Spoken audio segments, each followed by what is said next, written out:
Desiato is a 39-year-old veteran police officer and has served as a motorcycle deputy for the Hillsborough County Sheriff's Office for 22 years.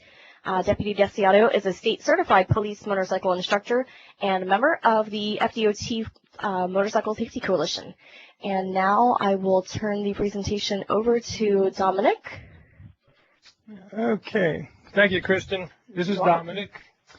And the Florida Department of Transportation produced this motorcycle violations checklist for us. Its purpose is to assist law enforcement officers with conducting traffic stops on motorcycles. So let's take a look at why it's important that we stop motorcycles.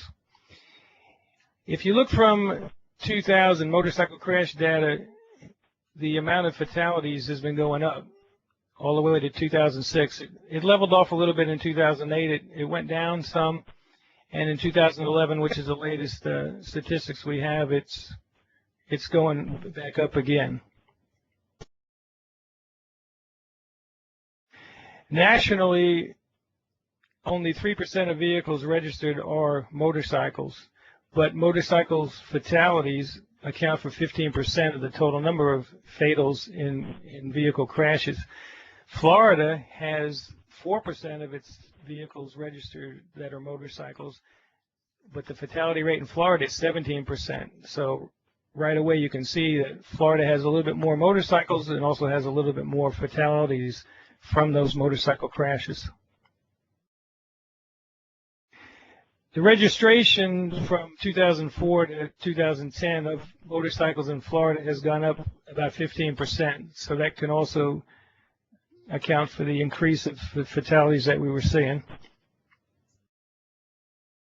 There are many factors that interact to cause motorcycle crashes, but the two things that we want to key on is the rider themselves, and we have to stop these riders to find out whether or not they're endorsed and trained. So the method that we're going to use to do that is looking at the motorcycles themselves for equipment violations.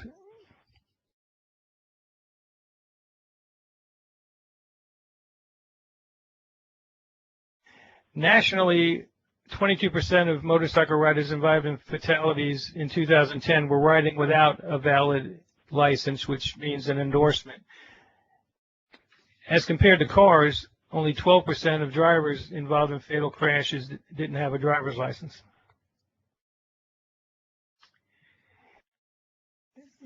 Again, nationally, in 2010, there were 216 young motorcyclists ages 15 to 20 that were killed, and 5,000 were injured. As compared, 40% were either unlicensed or driving without a valid license. So our goal is to reduce the number of motorcycle crash injuries and fatalities. It's also to educate the riders, and it's to promote rider training and, of course, getting them endorsed. Our mission, though, is we have to identify those riders who are not endorsed and then take the appropriate enforcement action. Our enforcement method is to conduct legal traffic stops using this motorcycle violations checklist as a guide to establish reasonable suspicion, which is what we need to stop any vehicle on a traffic stop.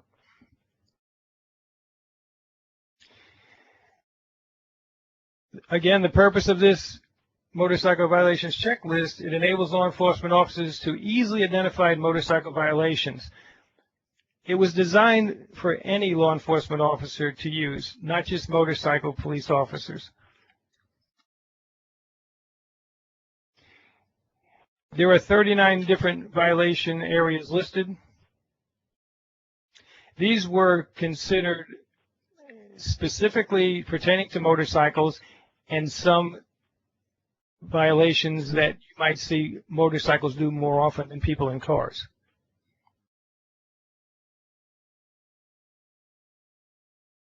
It's divided into two colors. The black typeface is all the non-moving equipment violations, and the red typeface are the moving and the criminal violations. We have the state statute numbers off to the right so that whether the police officer himself wants to look any of these up ahead of time, but it's also for after you've given it to the offender that they can go home and look it up. There's a website listed on the bottom.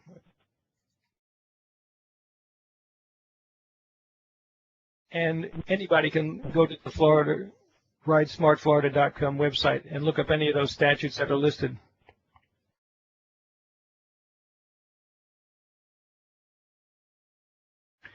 We're going to go down now one by one each of these violations, and I'm just going to make some comments on them. Brakes are required on all wheels. And this tends to come from originally back in like the late 60s when choppers were pretty prevalent. As you can see on this motorcycle on the foreground, there's no brakes on that bike at all. It was very common for them to want their bikes to look like a bicycle up front. So as opposed to the second bike, back in those days, the brakes were drum brakes, which were pretty big. But we still see people today make custom motorcycles, and I have seen motorcycles where they chose to leave the brake off of the front wheel. Carrying items, you're not supposed to be carrying anything that would prohibit the rider from keeping both hands on the handlebars. So here's an example of that.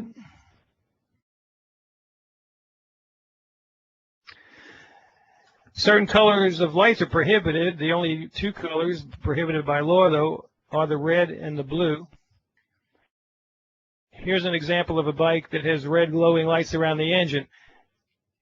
Pertaining to the red lights, you're not supposed to be able to see any red from the front of the approaching motorcycle. So with these type of lights on the engine, you definitely would see those lights approaching this bike. The other prohibitive color is blue. It doesn't matter where on the motorcycle these blue lights would be. You're not allowed to put blue. Blue is reserved for law enforcement on vehicles. Of course, drag racing is prohibited. Motorcycles or cars, it always has been. You're not allowed to drive anything with a motor on the sidewalk or a bike path, which would include a motorcycle. So here's a picture example of that. This is the big one in most cases that is totally abused and misunderstood. The exhaust system of any motorcycle is not supposed to be modified any louder than it came from the factory, which is how it was originally equipped. So you often stop a person on a motorcycle because of the noise usually, and you can determine that the exhaust has been changed. They'll usually brag about it if you ask them about it if you don't really know motorcycles. There's another easy way to tell. Most aftermarket motorcycle manufacturers, they want the advertisement. So they'll actually put their name, they'll engrave it on the pipe, they'll put a placard on the pipe. Of course, I didn't get any closer up because we didn't want to offend any of these companies, but it is written on all of these pipes. So that's one way. The stock pipes from a well-known manufacturer, they've got their name all over the bike. They don't have to put their name on the pipes also. So that's one way. Plus the size is usually a lot smaller or non-existent.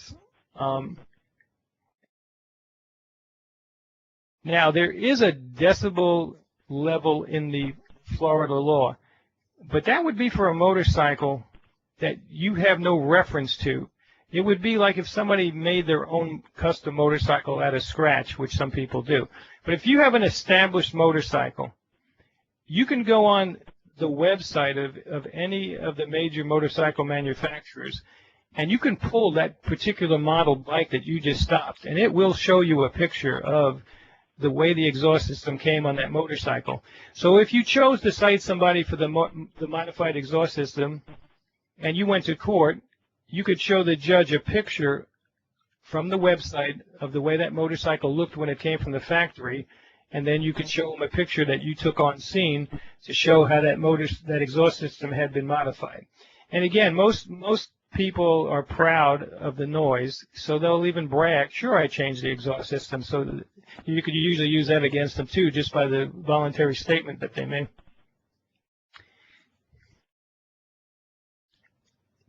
It goes a little bit further with number 7 here, especially the part about the muffler. Some writers will go beyond just modifying the exhaust with a louder muffler, and they'll put on a set of pipes such as these, usually referred to as drag pipes. There is absolutely nothing in these pipes. And one way you can tell is look at the diameter of the pipe when it comes out of the head. If it looks like it's the same diameter through and through, there's absolutely nothing in there.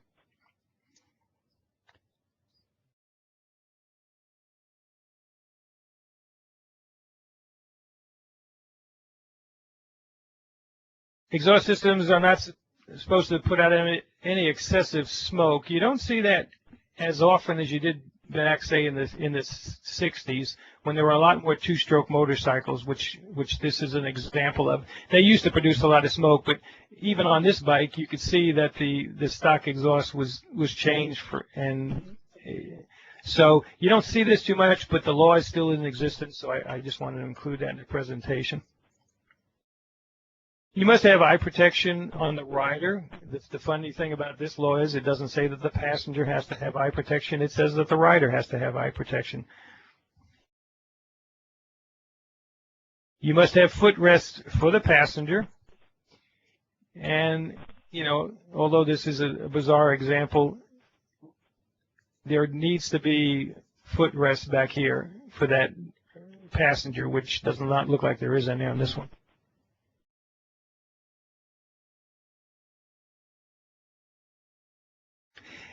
Now here's an example, though. This is actually it looks like an old motorcycle, but they're doing this retro look on a lot of bikes. So this is actually a newly produced motorcycle.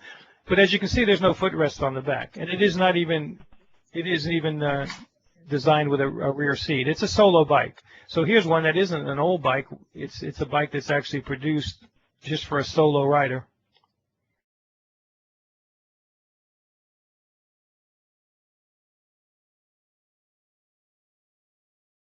Handlebar height is not supposed to be any wider than the operator's shoulders when they're sitting on the bike with their hands on the handlebars.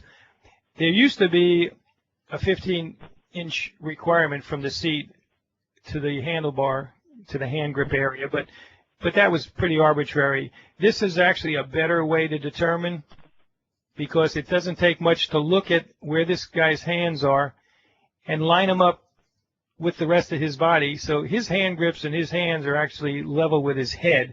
His shoulder is way down here. So legally, those hands are not supposed to be any higher than his shoulders. And a lot of motorcyclists will ask, well, why? Well, in motorcycle safety training, you're going to find, and this is a good answer for them, is anything above straight out and level takes away your reaction time should something be in your way. And actually, as your hands go down, you actually have quicker control, and that's a good reason why sport bike handlebars are low. It's not just for looks, it's actually for control. They have quicker response. So the more you make your hands go up below center, you're taking away your ability to be able to swerve that motorcycle if you were trying to avoid something.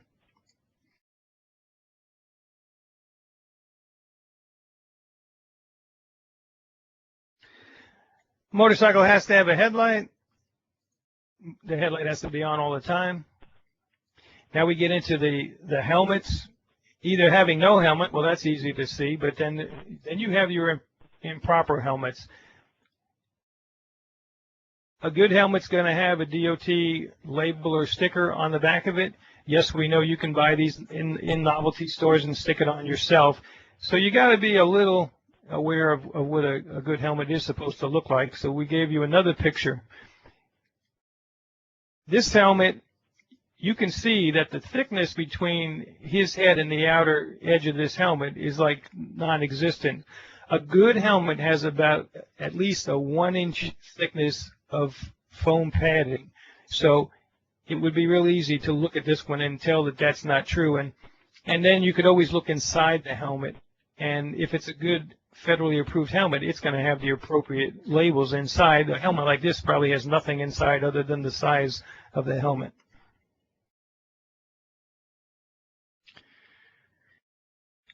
If you see someone riding without a helmet, number 15, you can stop them under reasonable suspicion, because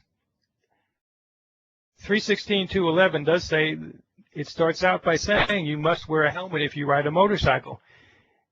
Paragraph 3B is the paragraph that gives the exception, but only if you have the $10,000 of medical insurance. So you could stop a rider who's just simply not wearing a helmet. They are the ones that have to prove to you that they have the medical insurance by showing you a card. Again, some riders, because Florida law says you don't have to have insurance, they confuse that. But that law says you don't have to have insurance on the motorcycle. It doesn't mean if you're riding without a helmet. So a lot of riders, they really do have medical insurance. So that's when you start asking them, well, if you were home on a ladder painting your house and you fell off the ladder and you had to go to the emergency room, how are you going to pay for it? So then they'll either whip out their VA card or another brand name insurance card, or they might say, oh, I don't have any insurance for that. I'd have to pay cash. Well, then they don't have insurance. They don't have the medical insurance that's required to ride that motorcycle without a helmet. You got to have a horn on the motorcycle. You got to have, now it says mirrors, but if you really looked at the statute, it only says you have to have one mirror. It doesn't even say what side that one mirror has to be on, but obviously this bike has no mirrors. So a motorcycle must have, or a scooter must have, at least one mirror. There is a statute that defines the requirements and what a moped can do and can't do. This is probably the most important statute on here, the motorcycle endorsement statute. That's the root of what we're trying to get at with this motorcycle violations checklist. We want to identify those riders who are not endorsed. We want to go ahead and cite them. We want them to have to comply with the law. And since 2008, that means they're going to have to take a safety course. And that's the bottom line here. That's what we want to happen. Part of the Motorcycle Safety Coalition includes judges on our panel, and they meet together, and they're promoting with all the other judges in the state, when it comes time to assess a penalty on these people that show up without an endorsement, they're asking the other judges, make the punishment having them go to a course and come back to you and show you that they completed a safety course and got their endorsement. So we're hoping that that becomes more and more prevalent throughout the state. But anyway, on a regular driver's license, years back you used to have to look for the proper letter to see what kind of endorsement. Well, now they've made it pretty easy. On all the new licenses, it actually says motorcycle also. And if you go into the David computer, if somebody forgot their license, it's also going to say motorcycle also on the entry when you pull up their name. You're not allowed to pass in the same lane. So this motorcycle is in the same lane as that pickup truck. Looks like it's getting ready to go by him. You're not allowed to pass off the pavement or the main portion of the roadway. So the edge of the roadway is right here. This area is dirt. So this motorcycle left the pavement and is going around this van that was getting ready to turn left.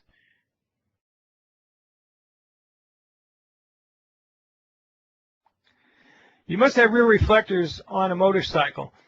Now, most factory tail lights come with some sort of reflectors. This bike has the clear tail light, and the whole back assembly where the tag normally would have been mounted has been removed.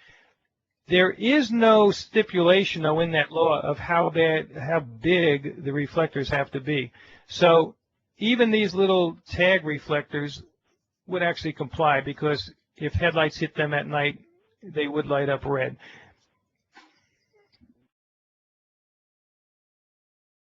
You're not allowed to ride between lanes.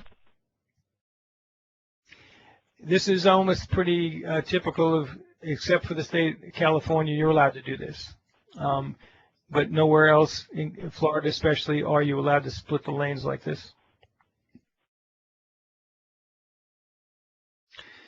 Only 2 motorcycles can ride in the same lane side by side. Now, we left this safety inspection area in case you found something that's not on the list. You cited something on the bike that was dangerous. You could fill in your own blank here and use this line.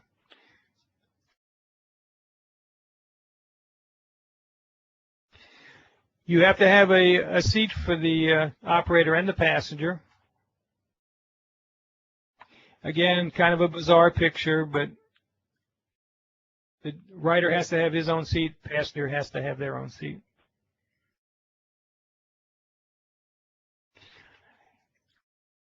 This happens sometimes. The law also says that a passenger must be riding behind the rider or next to, and obviously what it means by next to is if you have a sidecar. But definitely this is totally dangerous to have a kid out in front of you. Of course, stunting is becoming more and more prevalent, but it's definitely not only super dangerous, but it is against the law. It describes how you have to be seated, you have to be facing forward. Again, this is the kind of things that go on out there with some of these riders.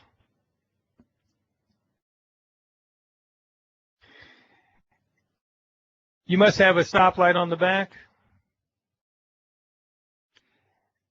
Now, the tag being required on the exterior rear, I'm going to show you some examples of that because we see a lot of this out there.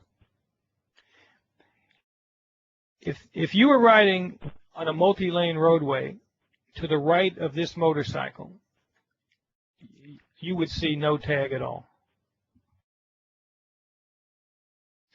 The tag's actually mounted on the left side, but the statute says that the tag must be mounted on the exterior rear, which is, the rear is the furthest point back, not down here on the side. And as you saw in that previous picture, if you were on the right side, you can't see that tag at all. So that tag is obscured. It's not clearly visible. So, and you will see it on these type of customized motorcycles. The other type of bike you'll see it on are the sport bikes. Again, originally, any of these sport bikes, the tag bracket was back here. Well, the sport bike guys want to look like they're on a racetrack, so they'll remove that bracket on the back where the tag is supposed to be, and they'll stuff the tag down here underneath the wheel. This is how far down it's tucked, and the back of the bike is way back here. So again, that would be a good reason for a traffic stop.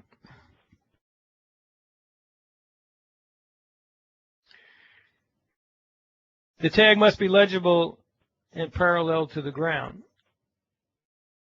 Now, this is kind of a combination violation on this person, but it was vertical, it was on the side, and it was also a flip tag. So this guy was like had 3 things going against him.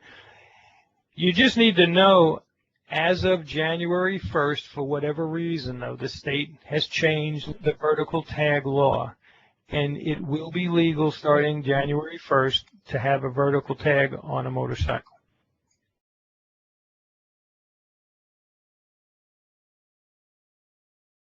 The tag must be permanently attached and not capable of being flipped. This is actually something they sell. This is the guy's tag now was laying down flat on purpose, I'm sure.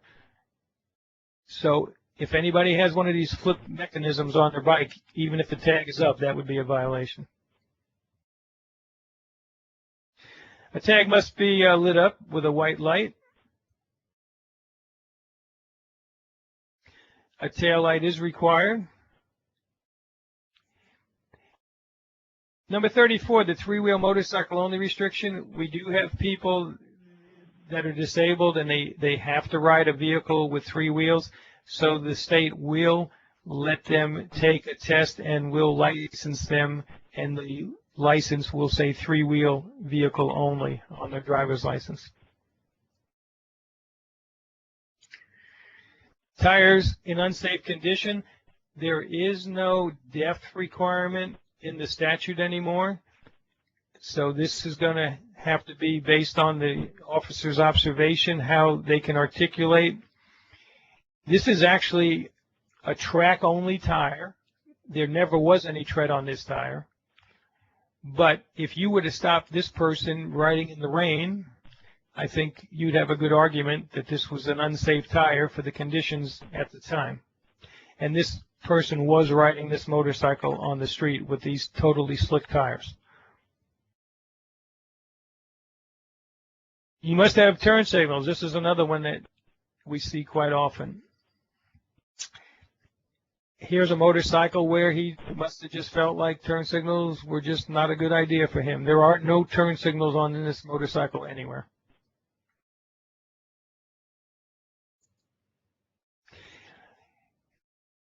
This statute, turn signal colors and mounting position, also tells you that the turn signals on the front can be clear or amber, and the turn signals on the back can be red or amber. But it also tells you the mounting position. The mounting position, according to the law, says that the turn signals are supposed to be mounted as far apart as practical. Again, knowing motorcycles, you know that this motorcycle did not come from the factory with no turn signals on the back. What this person also has, he has one of those integrated taillights. What that means is the center stays solid for the light and the brake, and just either side will flash if he's turning. Well, he was actually turning when I took this picture. Unless you're right on top of the motorcycle, you still have no idea what's going on if you were a proper distance back trying to figure out what this guy was doing. So even though these taillights are novel, they don't comply with the law, because that statute, again, says the turn signals are supposed to be mounted as far apart as practical. Well, as far apart as practical would have been one out here and one out there in some fashion, because that's the way the motorcycles come from the factory. You're not allowed to wear a headset. I am seeing a lot of this, especially guys that aren't wearing helmets. It makes it real easy to see that they're driving down the street without with a headset on. And then again, we gave you box number 39 just blank, because the person may have done something that could have been done in a car or a motorcycle, which was the reason that you stopped them. They might have rolled through a stop sign without coming to a complete stop, or changed lanes without signaling. So you could write that in. See, the beauty of this checklist is, again, giving you reasonable suspicion to stop those motorcycles. Go for the main objective. Find out which of these people aren't endorsed. Take care of that. That's the most important thing. Make them go to court. Make them get their endorsement, which ever since 2008 means that makes them get trained. That's what we're looking for. Whether you write for any of these violations, that's like any other time, that's totally up to you. What I do sometimes is I might pick one violation that's the main reason, and then just check off some of these other ones. I'll use it as a warning. I'll hand it to them and send them on their way. Sometimes I don't write a citation at all. If everything else checks out, I'll just check off whatever reason I stopped them, hand this to them, and send them on their way. So it's a good way for police officers to interact with the public, to be able to communicate to them if they've got any problems, and then again take care of the major issues, which is the endorsement aspect of what this whole program was put together to try to address. So that's all I have for right now, Kristen. Back to you. All right. Thank you very much, Dominic. Now we would like to open up the floor for questions. Displayed on your screen now is how to ask a question. At the top of your screen, if you click QA, you can type your question or comment in the box, click Ask, and then when I view them on the screen, I will actually read them to Dominic. And I have one question so far. Dominic, often custom bikes have specialized plate holders where the plate is cut to fit into the holder itself, but some of the plate is obscured. Is this legal? Okay. Well, just by the nature of the term custom plate, that usually indicates they changed it. So it would depend if the change, again, made it so that you had a hard time reading it, because the statute says that the tag must be legible. So just the fact they changed it might not be illegal, but if it changed it so badly you couldn't read it anymore, yeah, then you'd have a problem. Okay, thanks. The next question here says, what are the penalties for not having an endorsement? Okay, totally to the discretion or the luck of the rider. Okay, discretion of the officer. He could arrest them, tow their motorcycle. He could just issue them a ticket, which would require them to go to court. So those are your two most obvious choices that a police officer would have. All right. The next question is, are you aware of any other states have used a similar approach with this checklist? No, but in attending a conference lately that had many representatives from other states, I think you are going to see this being used in other states.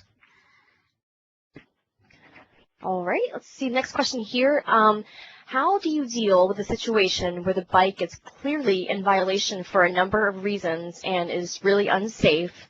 Is a ticket issued, or is a driver allowed to drive off, or do you make arrangements for the bike to be towed? Again, just as you would with a car, if you determine that you feel like it's so unsafe, you ticket the rider and have them have it towed away at their own expense, or you could impound it, and then it would cost them anyway. So usually if it's that bad, go ahead and issue them the appropriate citations for the equipment, and then tell them to have somebody come pick it up. Okay. Doesn't look like we have any more questions coming in. So on that note, if you don't have anything to add, Dominic, we'll go ahead and conclude the webinar. Okay, sounds good, Krista. All right. Thank you, everyone, for joining us. Please note that we do have another webcast on December 13th on Regional Transit GIS Architecture and Data Model Project. And if you wouldn't mind, if you could take a moment to please fill out our evaluation. It only takes a few minutes. You can do it right in your window. Just let us know your feedback from today. And if you think of any additional questions, most of you attending should have received my email, so please feel free to email me, and I will either answer your question or put you in touch with Dominic directly. Again, thank you for joining us, and we hope to see you with our next webinar.